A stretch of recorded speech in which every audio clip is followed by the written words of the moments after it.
भद्रक जिलापाल मिलित जनशुणाणी कार्यक्रम पंचायत समिति कार्यालय चांदवाल ठारे अनुष्ठित हो जाइछि।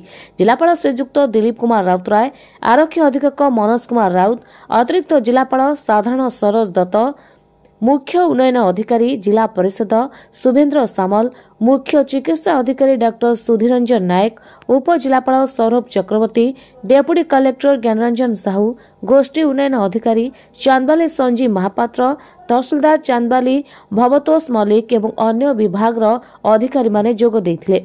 समस्त विभाग अधिकारी माने उपस्थित रही दाखल होइतिबा अभियोग पत्र को समाधान पई पदक्षेप नैथिले। आज जनशुणाणी शिविर में मोट 204 आवेदन पत्र दाखल होता। से 168 व्यक्तिगत थिबा बेले 36 सामूहिक थिला। 38 समाधान तत्क्षणात होता।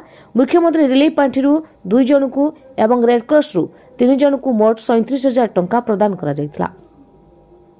आज जनशुणाणी मुख्यतः चाषी पंजीकरण, मधुबाबू पेंशन, पीएम आवास योजना गृह बंटन, जमी जमा संपर्कित सरकारी जमी में बसवास करथुवा लोकों को उच्छेद बदल रे जमी गृह आवंटन अभियोग सहित चिकित्सा पाई आर्थिक सहायता दरखास्त हस्तगत होइतला।